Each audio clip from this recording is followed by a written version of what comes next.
Hey, everybody, welcome to class. Today's essential questions are, does my guardian angel have a name? How many angels can dance on the head of a pin?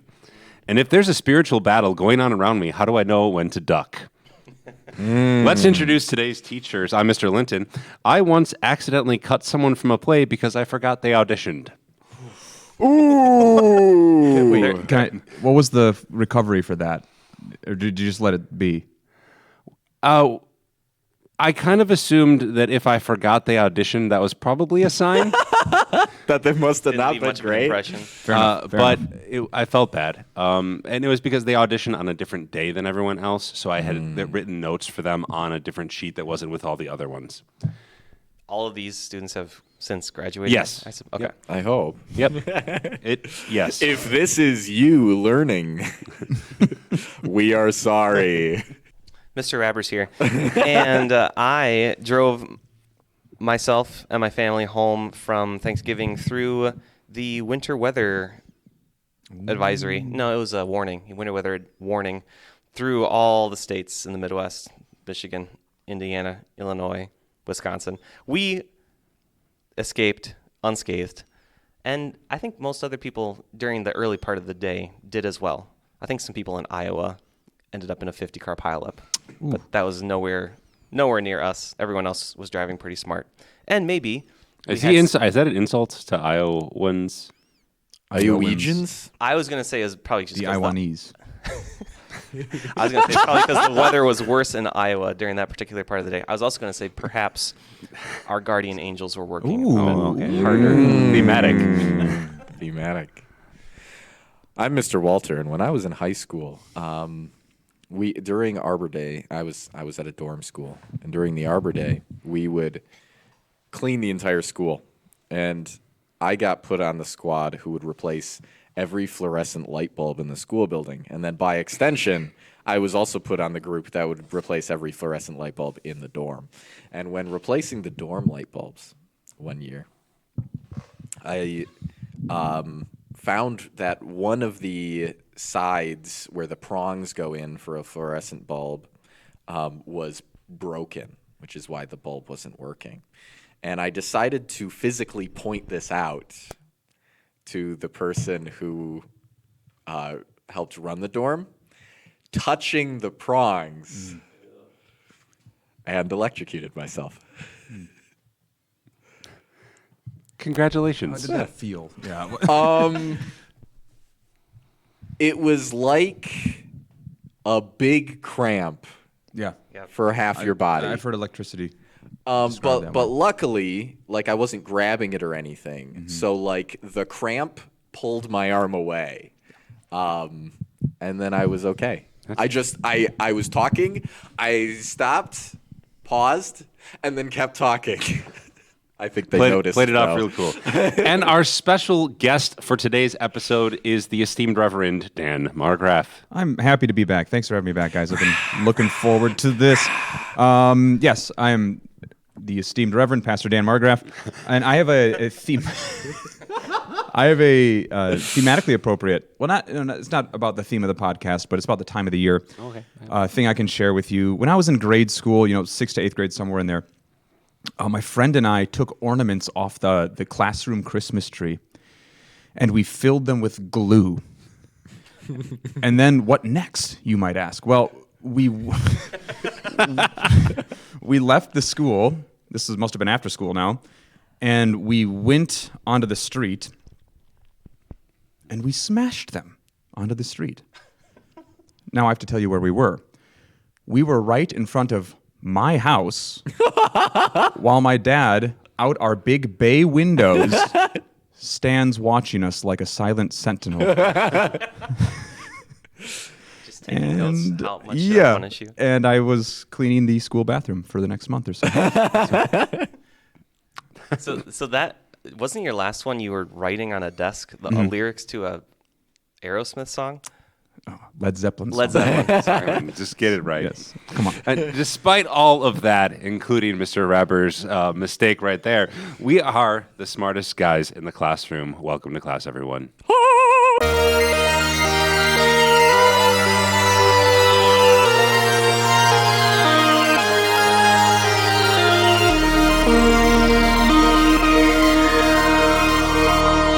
Our topic for today is angels and demons. And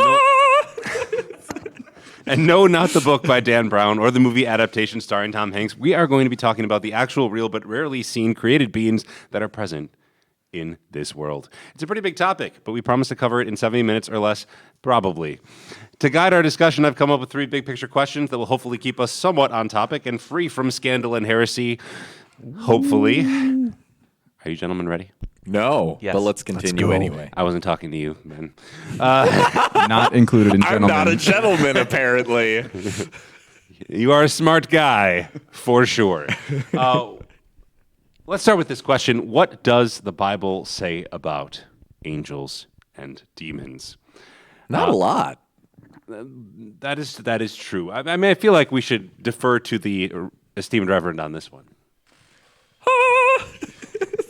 Yeah, I like that. So, as much as this is a topic people are fascinated with, can I tell you what I did in preparation for this podcast? Please do. Sure. I won't wanted to stop see what's out there in terms of angelology or the study of angels and what people are saying about angels. So I just typed it into Apple Podcasts. What's going to come up? So some theological ones came up, but also podcasts hosted by angel mediums. Now, do we know what that is? I have a guess. It'd be I would someone guess. who would be talking to angels. Someone whose claim is, I have the ability to speak with angels. Well, I had to listen. So Did you happen to notice how many monthly listeners said Angel Medium had? no, that wasn't listed. Too many? But, she was saying things like, and the angels told me to ask you a question, to tell you to send in your questions. And so she has listeners who are sending in questions to her. So enough people are listening, but I could only do about 20 minutes because, Derek, it was like if somebody pulled open your ear and barfed in your head. Ew. I like how you said that specifically to Derek. No one else needs to know this, but you. Not Dr. Linton. I need Not Miss- you to know how this feels. Do you have some experience with people barfing in your ear that you told him about? A child, perhaps? No. Anyway, I'm sorry. I skirted the question wonderfully there. But I guess that's to say there's a lot of bad stuff about There's a angels. lot of bad and stuff. people are fascinated with it.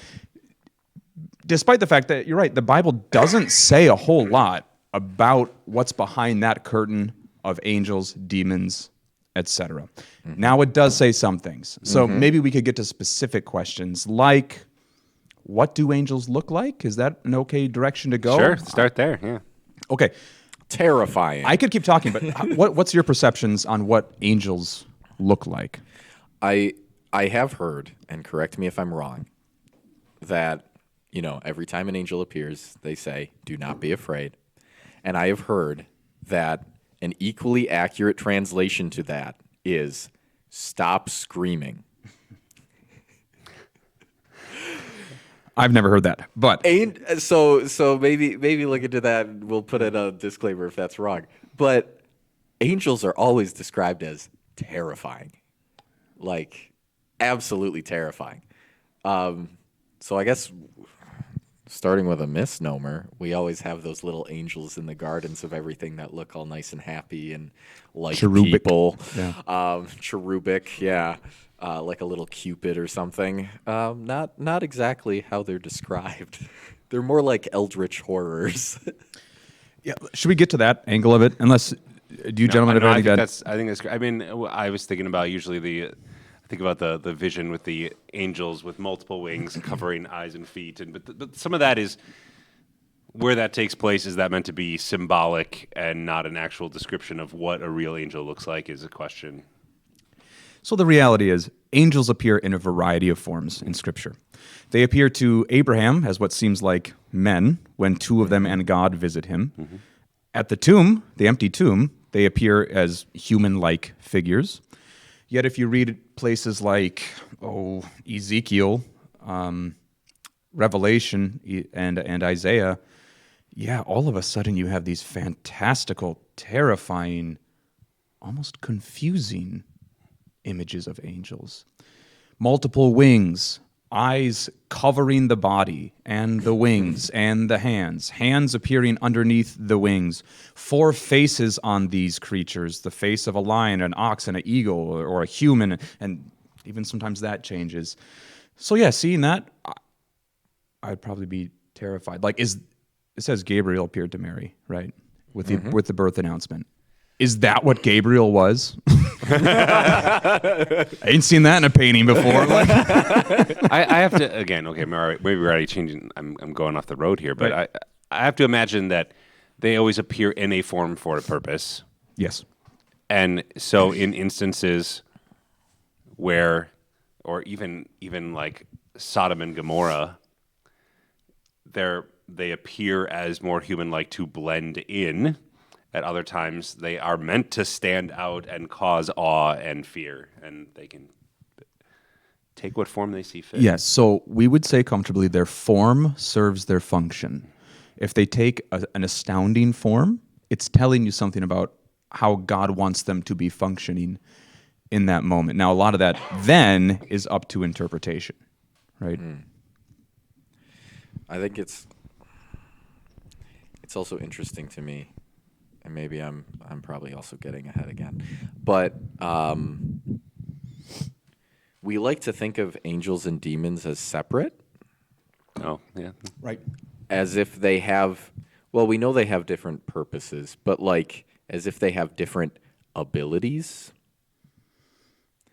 But with things like changing form, that brings to mind Garden of Eden, and the devil in the form of a snake. And And that's, yeah. and yeah, And you're probably already hitting on something that is a misconception also, that the devil is somehow different than... different than other angels. Yeah. Right. He's just a fallen angel. Yeah. Of the same rank of Gabriel, was it? An archangel that I fallen? think Or that's is that, just church tradition. is that just something that's inferred? Inferred. And guys, about these ranks, I'll be honest, we don't really know what these ranks mean. So we can blend into that nicely. There's cherubim, seraphim, and archangel. Is archangel singular? Always appears in the singular. We never have mention And- of another archangel, and never is the term plural. Michael is the name we typically give to Correct. the archangel, right? Correct. He's the one who cast Satan out of heaven Who's doing cosmic battle. and spiritual argued with realms. Satan over the body of Abraham. Moses. Moses, not Yes. Abraham. Yes. Thanks. Yeah, no problem. That's why we brought him on the pod, ladies and gentlemen. Absolutely. For Old Testament patriarchal identification, yeah. But yeah, so a lot of people try to pigeonhole these terms and figure out what exactly they mean. Like seraph kind of sounds like the Hebrew root for like fire or burning, and maybe it's like, is this a fiery looking angel? I don't know. I just don't know if there's much there. Seraphim that gave him the coal to purify his mouth, right? Isaiah, yes. So, guardians of the fire or something. Yeah. Maybe that's Who knows? it. Maybe that's it. Cherubs mentioned a lot more than seraphs. And by the way, cherub is the singular form. Seraph is the singular form. Seraphim is the way you make it plural in Hebrew. Cherubim is the way to make it plural. Maybe one of the more famous places you see cherubim is in the Garden of Eden.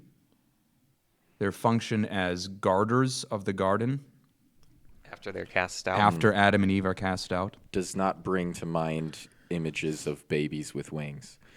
No. Flaming sword. flaming swords. Babies holding flaming swords could be a fun image, though. For sure.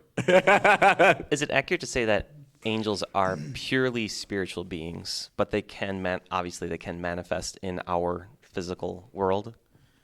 Theology check? Correct. Nice. Okay. So yeah, another way interesting thing to think about is we would describe angels as illocal. ILLOCAL. Illocal. What does that mean? It means demons can likewise be chained in hell while also functioning in some way on earth. It means that angels can see their Father's face in heaven, and I'm quoting Matthew's gospel right now, while also fulfilling their roles as God's servants on earth. So they can be in multiple places at once. Question But mark. not omnipresent. Yeah, but not Yes, omnipresent. though that's why we speak carefully. They're illocal. If you're listening to this instead of watching it, hop on the YouTube and mark this timestamp so you can watch that. That's what we call the local dance. Is there any other entity that has that attribute? Well, there's only people, angels, and Yeah. God, right? No, I'm just asking the questions. I wanted to think through it, and no, God we'd call omnipresent, but it does help you kind of place Satan's capabilities, because we mentioned this already. There's a temptation to turn him into super angel or like Or almost like a god Yeah. light. right, like And not like that's LITE, not diet God, Yes. if you will. The Diet evil God. diet god? The evil diet God. That's a T-shirt right there. Yes, yes, yes, yes. yes. Yeah, so he does not have more capabilities than angels or even approaching the capabilities of God. Exactly. He seems to behave differently than other angels in the Bible, but that doesn't mean he has any more power. Right? Like the devil doesn't possess people specifically that we know of. The scriptures only talked about demons or spirits possessing people. Yeah. And then the devil in terms of temptation. Yeah, he is referenced as the tempter of Christ in the wilderness, specifically. And in the garden. Yeah, just as the snake, but we'd recognize that in hindsight as Okay. Satan. Yeah, the serpent. So does that mean the snake could be someone else?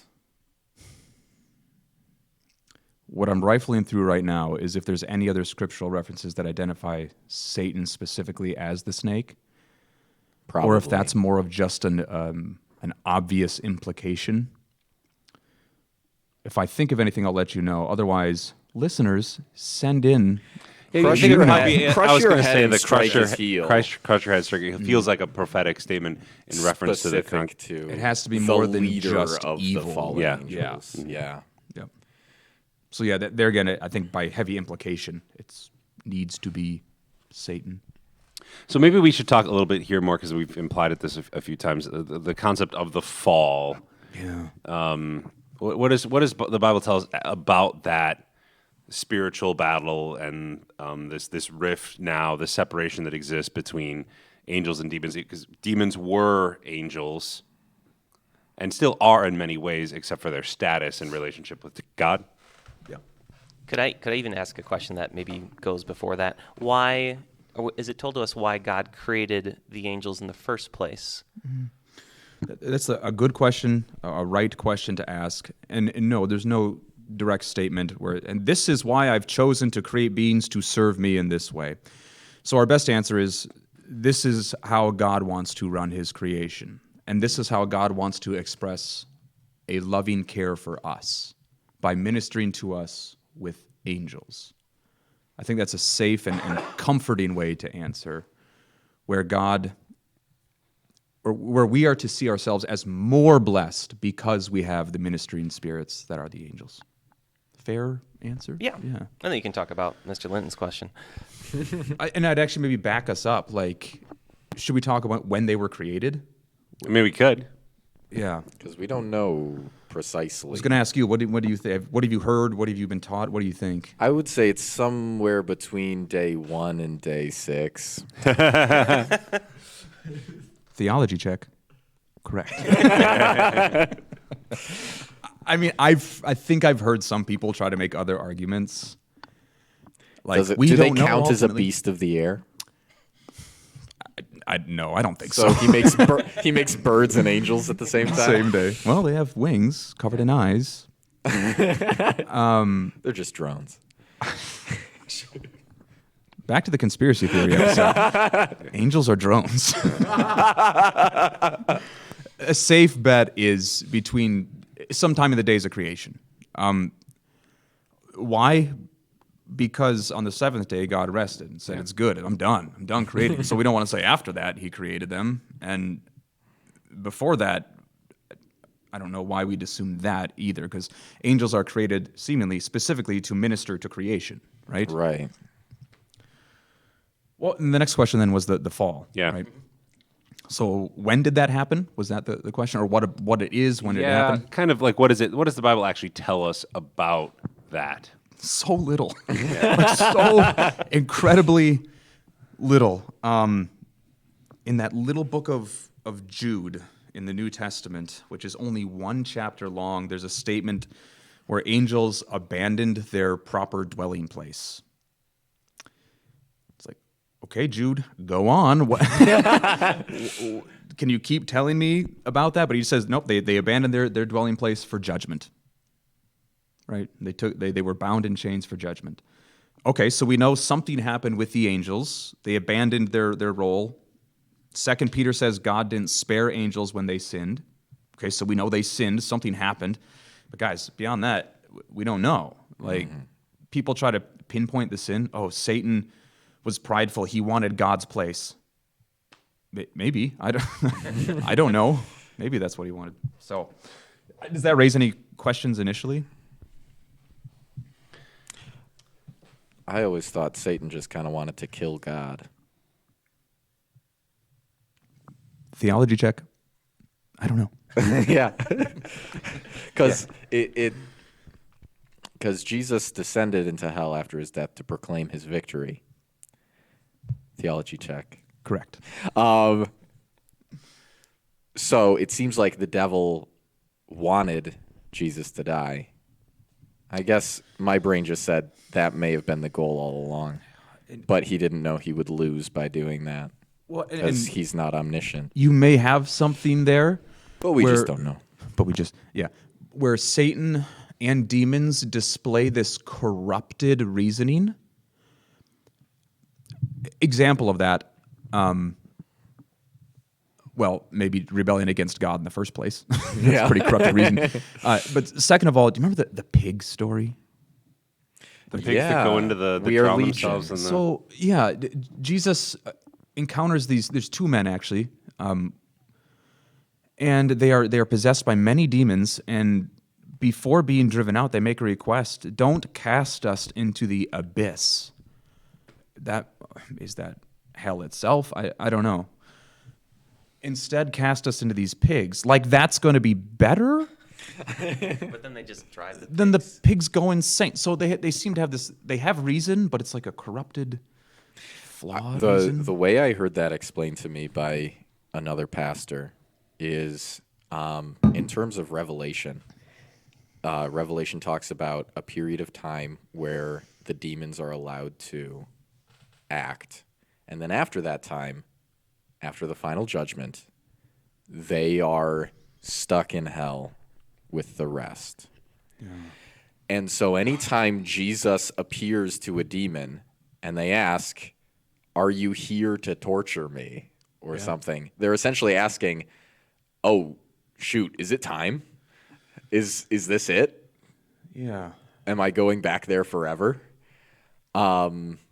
And that was how he explained it. I don't know if that's what do you think about that? Yeah, I have a response to that. I would say they will be judged in the future, but they're being judged now as well, because in some of this language that describes these fallen angels, well, I have Jude 1 in front of me right now. Angels abandon their proper dwelling and are kept in chains for judgment. So they're chained right now in a sense, and their judgment does await them. So at that point, I would agree with. We emphasize here that hell is not Satan's kingdom. It's That's a his good prison. emphasis to make, yeah. It's his prison. It's his judgment. It's not where he will finally rule. And that's very counter to the cultural perception where the devil is seated on a throne Right. in hell, ruling over it. I think Making little like you'll suffer this way. and Yeah. you'll suffer this way. I Yeah. think as wonderful as it is to read, the biggest culprit of that is Paradise Lost. I was going to mention that. I Like, how much of think- that has seeped into. I think that is the major reason why people think that the devil is ruling in hell. And clearly the sentiment must have existed before he wrote it down. But the idea of better to rule in hell than serve in heaven, I would say, is certainly popularized by that epic poem, as wonderful as it is to read. And I think I think to some degree we can understand demons through our sinful nature. And Yeah. it is human nature to want to try to place yourselves above or equal to God. And so I think that, and I think about the symbolism of the devil's number of 666, trying to be God, but falling short of that. Yeah. Some interesting numerology with that as well. Can I say something else that needs to be said? Yeah, you are always welcome. I have a very specific gripe. And this gripe is specifically with customizable roadside church signs. Okay. This gripe Yep. is with you. Mhm. I was driving home the other day, and I will not name churches or anything like that, but I caught the end of one of those scrolling message boards outside a church, and I just caught the last word. The last word that I read was enough. And I thought, how lovely. This church is going to proclaim to everybody who drives by, Christ is enough. He's all you need. But do you know when the sign scrolled back around what it said?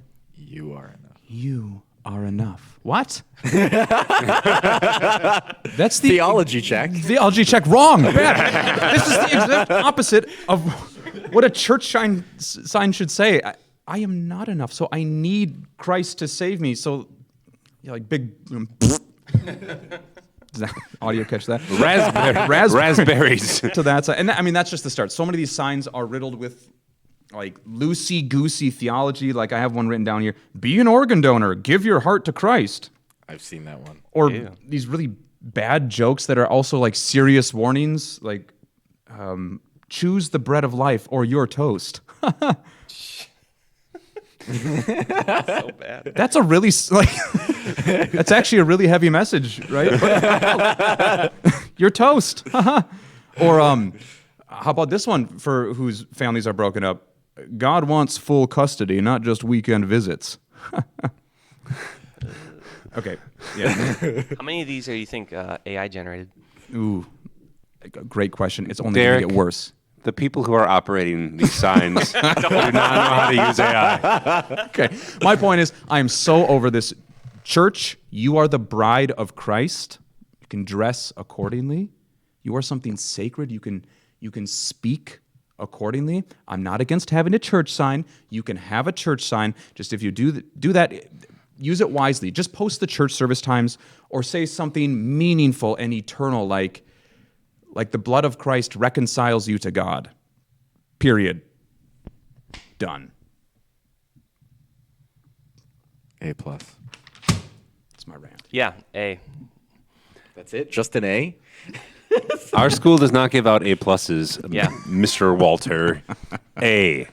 It's our classroom, our rules. I scored far higher on this rant than my previous two rants. I'm considering this a success. He's learning. Have you seen Yes, the I'm learning. Have you seen the signs where it's a Catholic church across the street from a Protestant church, and they just use the signs to argue back and forth? I believe that. Like one of them said, "All dogs go to heaven," and then the other side was like, "Actually, dogs don't go to heaven," and like they just started arguing back and forth for months. Wow. Yeah, great use of Yeah. the church Good job, outreach, guys. Good job. I forget where we were before I. We were talking about the devil being cast down and not being ruler of hell. I believe is the last. Did we touch on the devil and the demon's motivation for our continued temptations? We did not. We can talk about that, though. Do you gentlemen have any thoughts before I let my voice just fill the airwaves Repeat again? that for me.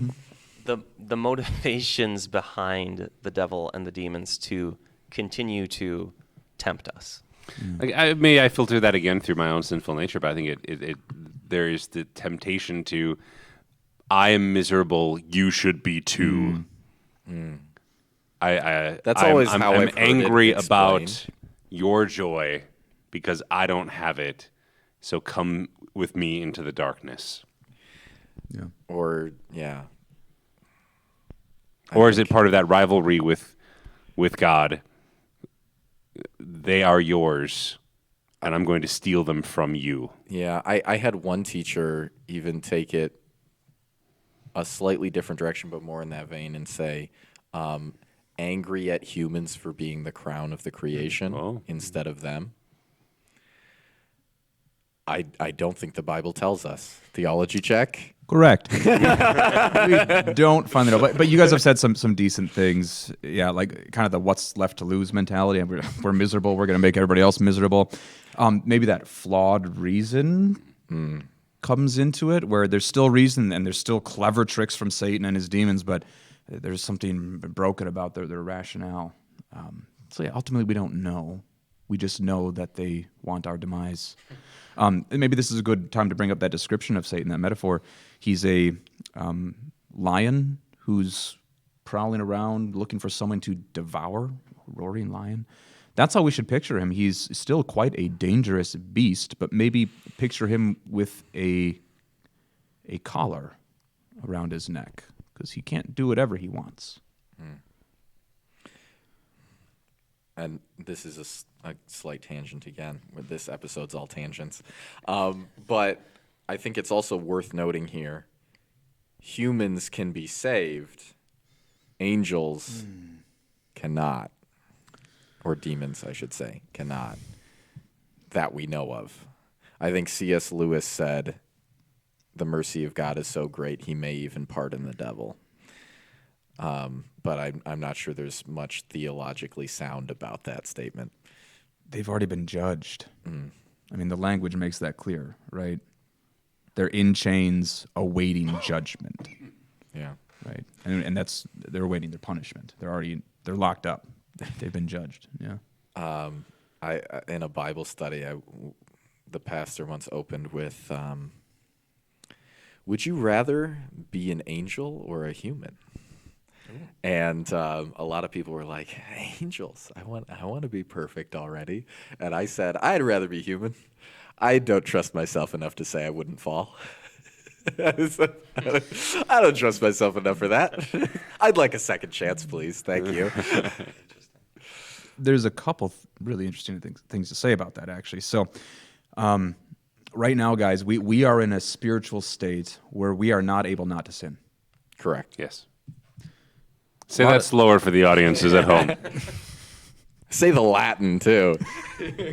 Non posse, non peccare.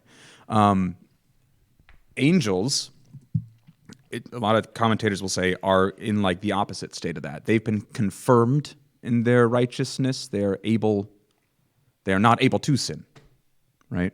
Mm-hmm. We'll get that one day when Christ returns. Now, the question about would you rather be an angel or would you rather be a human is quite fascinating. There may be scriptural reasons to say you should be quite thankful you're human. What I'm referencing is when New Testament authors talk about the revelation of the gospel for all humanity and the coming of Jesus Christ and all that means. It says that the Old Testament prophets, and it uses language like this, and angels long to look into these things as if we have access to what they crave to know. Mm-hmm. One commentator even put it this far, and I want to hear your guys' thoughts on this, that when we go to church, it is the angels who sit beside us and equally take in the mysteries of the gospel they long to hear.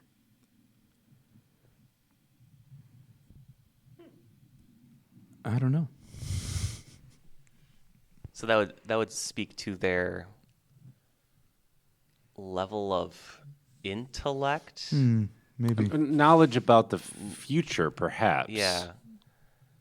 Yeah. It's They because certainly don't need the gospel for salvation. I wonder what angels think about my pastor's sermons. Some churches are more heavily attended by the angelic host than others. where is the attendance count on that? Can we get that in the synod numbers too? I don't know. Something we, of course, don't have answers for, but maybe worth some more thought. It's an interesting thought. Could we talk about how I think it's just the devil is talked about in Job? Because that's a unique one. It sure is. I was hoping this would get brought up too. For those listeners who might not be super familiar with the story, the book of Job, it opens with a description of Job as a wealthy, blessed, righteous man. And Satan, it's almost like he visits God in council, like God is holding court as king, and Satan speaks up in that noble court. The angels presented themselves Yes. to God, and the devil was with them. Thank you for supplying the exact language. Yes, and Satan brings this request to God, saying, "Does Job fear God for nothing? It's easy for him to fear you. Look what he has. Let me take it away." So, long story short, God allows Satan to take Job's wealth, his health, and his family away from him. So that's the scene we'll set. Now, Derek or any of you, do you have a specific question to ask into that scene? Like, is this the way it works or something like that? Well, it seems interesting that the Bible talks about many times that there is a chasm between heaven and hell, or that's the verbiage it uses, as if walking between the two cannot be done, yet the devil appears in heaven to present himself. Illocal.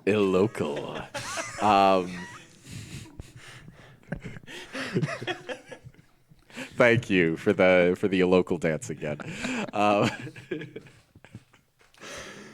Exactly. Yes. Yes. I mean, questions I get about that, though, are like, is that the process Satan has to go through whenever he wants to issue a temptation? There's some red tape. It's like a permit. A permit for temptation. Heavenly bureaucracy. Have you all seen? That's a good band name. Have you seen The Good I don't Place? think people get excited Yes. about bureaucracy. Okay. I have not. Shades of that. It reminds you of that, right? Yeah. Yeah. My answer to them is I can't really make any firm conclusions based on just this snippet in Job, right? Well, and isn't there some degree of they're trying to explain to humans what heaven is like, Yes. or how the spiritual world works in terms that we can understand, Yeah.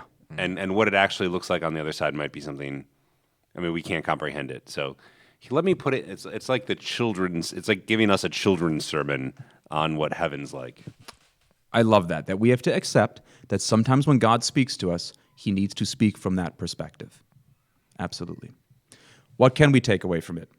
What Satan does is allowed only under the authority of God. He's never operating as an outlaw. He's only operating within the bounds God has set. That's what we can take away. Because there's other interesting language to describe Satan that does warn us about his power. He's called the ruler of the kingdom of the air. Where's that not from? nothing. That's Ephesians. Yeah, the ruler of the kingdom of the air. That's something. That's some level of authority and power, right? But always under the greater authority of God. I did have a question I was going to ask you about angels and demons, and now I lost. Oh, what do you think when you hear people say an angel appeared to me? Or maybe nobody's ever said that directly to you, but you've heard stories about it. What are your initial reactions to that? As a child, I took it at the face value that and usually it's because of something that's seemingly miraculous that they could not account for using natural law, like just the person disappearing without any other way of escaping, or something else miraculous happening. And I remember hearing stories of that when I was younger. Yeah. I don't feel like I hear them as often now. I don't think we exist in the circles where that is a thing. It's a fair point. Maybe. My mother has some stories that she can't explain and I can't explain. Seeing people in the house that she didn't recognize and then weren't there anymore. Lights floating through the window like St. Elmo's fire. Ball lightning. Yeah. And then I had a teacher when I was in high school who said he believed he was visited by an angel. His car broke down when he was on his way home for like a Thanksgiving break or something. He couldn't get it to start, and a random stranger came up to him and said, hey, can I try something? And we'll see if it works. And he said, sure. He didn't have any other options. The guy climbs under the car, does something, or goes into the hood and does something. I don't remember all the details. And the car starts right up. And the guy gives him a phone number and says, call me when you get home. I want to see if it works. He drives home. The car dies in his driveway. He gets into the house. He calls the number, and it's a dead line. It's not a number that exists. So did the man write down the wrong phone number, or did an angel help him get home? He believes it was an angel. I can't discount that. It's maybe, sure. I mean, God works in mysterious ways. is what we Ultimately, like to it's say. that measure of, is what the angel supposedly told them align with what we have in Scripture? If so, maybe it was an angel. Maybe. I mean, Paul says many people have, he said, always welcome visitors, because in doing so, many people have entertained angels without knowing it. And is the term he uses for that, language check, is the term he uses for that angel as in the angels we think of angels from God? Because angel just means messenger. So is he talking about people who know the gospel and can share it with them, and then it's fortuitous that they welcome them into their house? Or is he talking about the spiritual beings that we talk of as angels? Yeah. We'd say that's a reference to the spiritual beings. Okay. Yeah, angelos in Greek, and then the same concept in Hebrew, melech is messenger Okay. in Hebrew. Which interesting point about the book of Malachi. Malachi just means my messenger. Is there even a guy named Malachi, or is that just kind of something that's come up? Different topic. Yeah, and that's, I guess, where I was going to go. You have to go to that passage, right? Is angelic activity possible still today? Well, remember their purpose. They're ministering spirits. They're here to serve us. So it's possible. And if we believe that demonic activity is possible, then I can't see why angelic activity wouldn't be possible. Now, related. I always got the sense, and I'm not sure where I got this from, whether it was from a teacher or just something that my brain put together on its own. But there seems to be somewhat in Scripture like an escalation of spiritual presence, more visible spiritual presence in the wake of Jesus' birth. You know, like in the build up to it and in the afterward, and then it kind of fades off again after that, to the point where we are today, where most people would even deny the existence of any kind of spiritual beings because they don't see them, because they have receded somewhat from our view. I think more people would deny the existence of religious spiritual beings than the existence of spiritual beings. Fair. And I think that's just a change of definitions. Well, In that we take things that are like angels and we turn them into a sideshow. Seances and and haunted houses and things like Sure. that, so that we can flirt with. I the mean, devil. for history, God's messengers were more needed. Now we have the scriptures, Correct. and so the message is already there. And so those spiritual messengers aren't needed to tell us things because it's already been revealed. Yeah. And So that's why you almost classify some of these angel visits you hear about into two camps.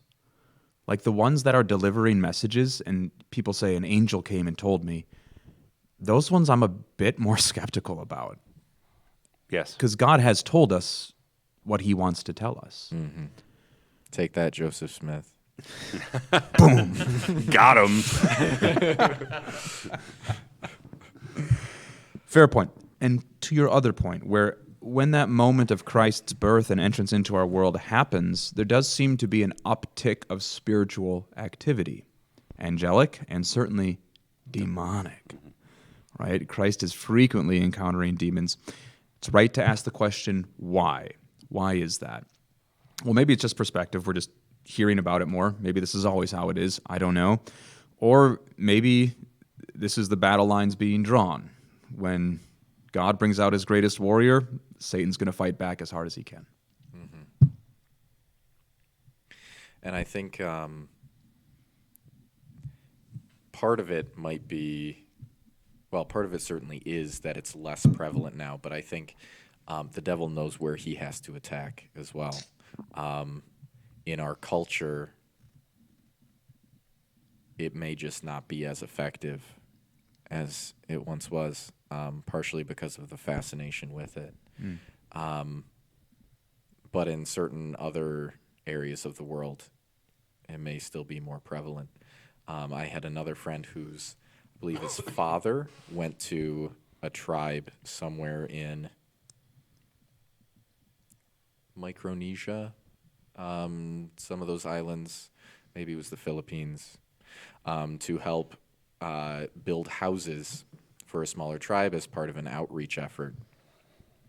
And the people in the tribe were getting ready for something. And when he asked them what it was all of the strongest men in the tribe had to stay there because a woman was about to give birth. And anytime a woman gives birth in the tribe, they throw one end of a rope into the jungle and something grabs it. And they have a tug of war with what they call a spirit, what we would probably call a demon. And if they lose, the baby dies. And it's a tremendous strain on the tribe because, well, your strongest men are the one who go hunting. So they needed help getting food because all the strongest men had to stay in the village in case the babies started being born. And they were trying to build houses for him at the same time. So I think stuff like this still does exist. We just don't see it as much in our culture. That's heavy. It is, and not the only story I've heard like that, where maybe in a society or culture that is much more open to the existence of demonic or benevolent spiritual forces, well, it's like opening the door for them. Come on in. Yeah. Other side of that, some would say our society doesn't need overt demonic presence to do what Satan wants. Well, because I think to some degree, when those spiritual forces become more, when the evil becomes more visible, the faith can become stronger. The enemy is clear. The battle lines are drawn. When the lines are gone, it's easy. It's harder to stay vigilant. Yeah, that's a worthy point to consider. Absolutely. All right, so I mean, I said I was going to ask 3 questions. I've asked 1, and we've talked about. We've kind of talked about a few of these already, but maybe at this point, focus a little bit more on what do people get wrong about angels and demons. Sure. We've done that a little bit, but is there anything else that comes to mind? Reverend, do angels sing? It says when they appeared at Christ's birth, they said, "Glory to God in the highest." From what I've heard, some friends and I tried to look for places in the Bible where it said the angels sang, and the only place it showed up was in Revelation, which we don't know if that's symbolic or not. Right. Well, we don't know if that. We know what parts of Revelation are symbolic. We don't know if that instance of them singing is symbolic. Would it surprise any of you if in our heavenly home angels are joining in our songs? No. No. Yeah. I think what one of my friends got out of that, in that they sing once we are in heaven, but they don't sing anywhere else in the Bible. What my friend suggested is maybe it's humans that teach the angels to sing, but I think that's giving humans too much credit. No, they're up there with their harps, right? More lies about angels. They don't have harps. We have to It would knock- be a liar. Yes. No. We have to knock this one out too, though. That idea, because this is all over culture. I just saw like a bumper sticker with this on it, where it was celebrating someone's loved one as now an angel in heaven, right? I'm really curious how that thought crept into Christianity or just Western culture, American culture. I don't know how to trace that. But yeah, let's debunk that. When humans are of different essence than an angel. A human is a body and a soul. An angel is a spirit. Those are two different essences. We don't change essence when we die. Yeah. Somewhere the idea that we join the angels in heaven got conflated with we become angels in heaven. Maybe it's that simple. Yeah. A little bit lighter note, but related to the time of year that we're recording this during Christmas time, where does the phrase "every time a bell rings, an angel gets his wings" comes from? Probably a bell manufacturer. Isn't that just like It's a Wonderful Life? I mean, I know it's just a line. It from is in Right. A Wonderful Life. I don't know if It's a Wonderful Life invented that. I Probably feel like worth it probably a did. Google. Yeah. Maybe. I've seen that movie maybe once. Yeah. Kind of remember that line. That's good. 1 out of 5 stars. That movie. I Really? 1 out of Really? 5 stars. I don't like that as a Christmas. Heresy. I don't like that as a Christmas It's movie. Jimmy Stewart. It does not put me in the Christmas mood. Ladies and gentlemen, that was not Jimmy Stewart in the room with us. That was Mr. Walter. I know. Thanks for clarifying. I know I'm a good voice actor. Any other myths you guys can think of? Demons, angels? That the devil has cloven hooves and a hay fork. Yeah, I was thinking about that. Is that a borrowing from pagan mythology? Where you think? anywhere has the devil offered a trade for someone's soul? Because that shows up all over the place in pop culture. It's nowhere in the Bible, right? No. So I wonder what the first instance of that is. Is it more just of the metaphor of by embracing that sin, greed, Yeah, I'm forfeiting my guitar. You know? It's heavy in American folklore, especially. Yeah. That devil went down to Georgia looking for a soul to steal. Yeah. It's those musicians. Devil and Tom Walker? Yeah, they read that here. Yep. Interesting. Should've That's looked a that good up myth, before. though, that we don't like. That doesn't. There's no negotiations or trades being made. Well, with is Satan. it? Can we point to the temptation of Christ? That's what I just thought of. In Where- that where if you he- do this, I'll give you this. Yeah. Sure. That I mean, I just think that that's such a contextualized temptation where it. What's really being the temptation in that sense isn't really the bread. You can have some bread. What Satan is really getting at with his temptations is the idea that Jesus is loved and chosen by his Father. Because do you know how he starts each temptation? And you have to remember what came before it. What story came before the temptations? Baptism. Where God spoke from heaven, "You are my son, with you I'm well pleased." Immediately the Spirit leads Jesus into the wilderness, and Satan starts each temptation.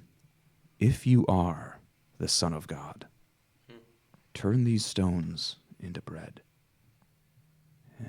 Prove it. Do it, Andrew Prove Cool. your Father Do it, loves Andrew you. Cool. Prove. Yeah. All the cool disciples are doing it. How about this one? Yeah. I Have I ever been tempted personally by the devil? So we have to admit it's possible, because humans have been before, Right. the first ones, right? So we want to say it's possible, but we also don't want to give Satan more power than he has, like he's not omnipresent. We've established that. Would you know it if you were tempted directly by Satan? Is it a more powerful temptation? I don't think we have a reason to believe that, right? So frustratingly, Mr. Dr. Linton, I don't know. Well, and maybe that was ultimately the point that I was trying to get to. Is I think that it's one of those where we give the devil more credit than he deserves, or more power than he has. Where there's this sense that he is everywhere, tempting everyone all the time. Stop making the devil look better. Well, and we speak that way too, don't we? Like even pastors in their sermons. When Satan tempts you. Well, can we understand that correctly? Like he's the driving evil force behind temptation in the world? I think it's fine to speak that way. But yeah, maybe we can think more carefully about the idea of Satan individually tempting us. Then again, he's described as a roaring lion, prowling around, looking for someone to devour. So he is actively trying to devour people. It's a good question. Sorry. The number of demons and angels is set. Yeah, commentators will speak that way. I think it's safe to. It's fixed. They were, if they were made during the 6 days of creation, which I think they were, no more have been made, and none have been removed. Guardian angels. Guardian angels. Yeah.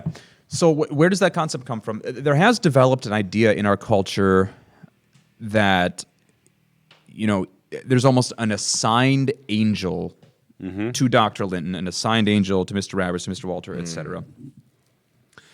That idea isn't really in Scripture.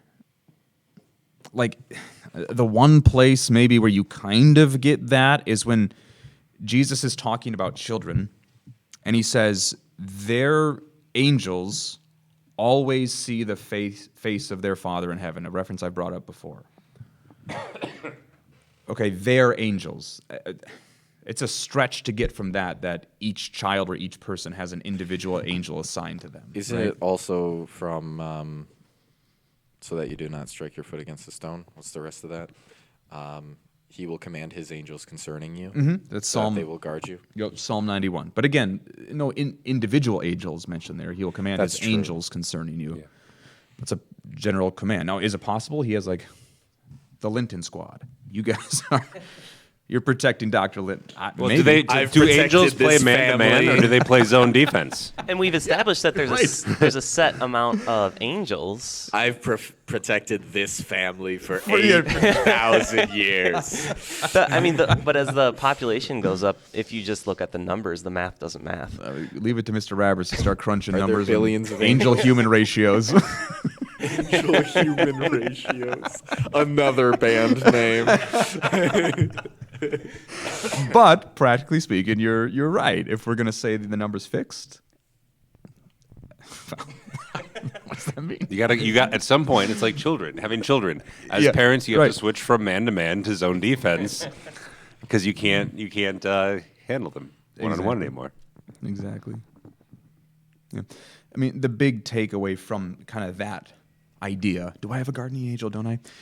Is that it doesn't matter if you do or don't, God is actively commanding his angels concerning you to guard you in all your ways. This is a great blessing we have, that God has chosen to minister to us in this way. Maybe that's a good transition point. The final question is, what does any of this have to do with our lives today? I mean, it's all fun to discuss the hypotheticals and what does this actually look like in the logistics and all of those things. But what's the so what? The important thing is we know demons are real, and we know God is blessing us with angels.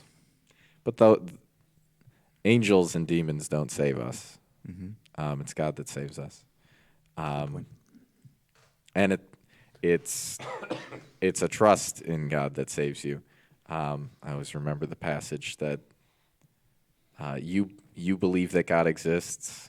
I don't remember the exact verbiage. You believe that God exists. Good. Even the demons yes. know this. Yes. It's not And just a knowledge. tremble. It's not and just a shudder. knowledge. Yeah, it's not just knowledge. It's a trust in God that He's helping you. And also, I believe there's another passage that says, "Don't worry about angels and demons because they don't save you." Doesn't Paul talk about that in somewhere? Paul wrote a lot, so Paul did I write a lot. Could be missing it. I don't recall that exact language. You haven't memorized the whole Bible? How dare you?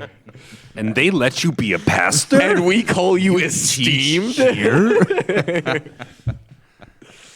Yeah, don't worry about it. That's not what saves you. One other takeaway from that you kind of leaned toward already is don't mess with demons. They are real, and there's ways to invite them into your reality. Thinking of tarot cards, Ouija boards, psychic readings, palm readings. These are what the Old Testament would have condemned as spiritists or mediums. We stay away from those things. They are of no value to the Christian. You have the revelation from the other side that you already need in God's Word. Would you group astrology in with that? Okay, yes, so not astronomy. That's fine. Yeah, oh yeah. Derek's like, thank you. It's amazing how many kids will say, or students will say, "Oh, I love astrology. I mean astronomy." Yeah, so astrology is the interpretation of the stars as if they are giving guidance or meaning to your life. Which we know that they can. How so? The Star of Bethlehem. He got real worried for a second. You're talking about like Orion's belt is, or Leo's doing this right now, so this is what it means for my life. Well, someone was looking at the stars Okay. and said, Yes. "Oh, Jesus was just born." So On that one occasion, astrology was okay. I gotta do this one more time. One of the other questions was, how many angels could dance on the head of a pin? That was more of a joke. And I can answer it. Illogical question, cuz. How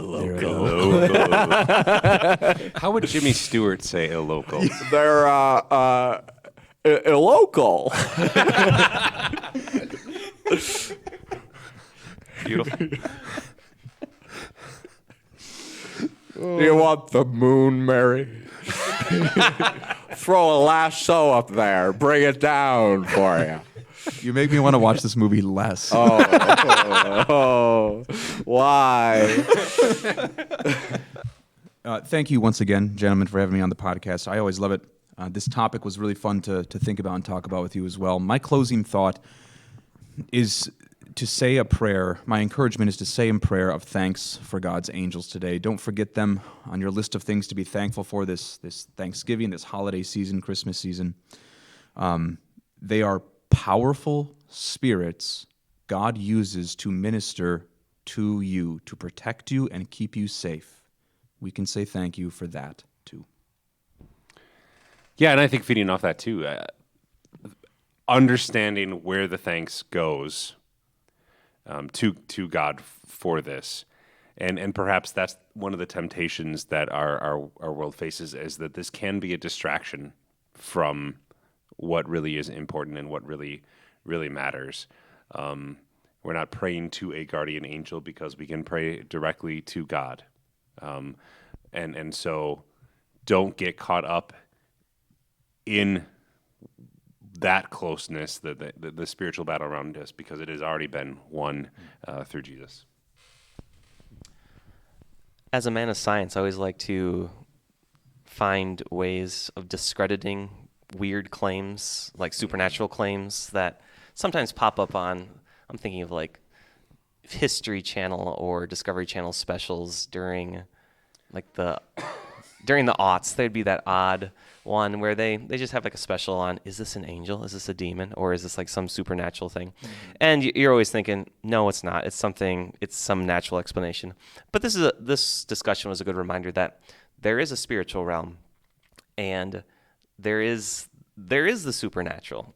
God, by definition, is supernatural. Mm-hmm. And so you can't only take a materialistic view of your life. God is not so far removed that the supernatural can't impact you on a personal level. So even though it may not be a daily thing, it still is possible, and God still can work in mysterious ways, one of those ways being through his angels. What can I say that hasn't already been said? You say that every time. I do say that every Stop time. using it as a crutch, man. Boom! Got I him. think we got a second rant this episode. Whack, whack. We talked for an hour. Focus on what's important. The Jesus. end. My homework for you, because we talk about this in terms of what it is. This comes down to a lot of stories of people. And so my homework for you is talk to a friend, see what they think about angels. And maybe that could be a good gateway into sharing something more important with them, the gospel. Because angels are cool, but Jesus is what saves you. I thought you were going to say Jesus is cooler. Jesus is cooler. Sorry, angels. Do it, Andrew Cool. Do it, Andrew Cool. All right, everyone. Class dismissed.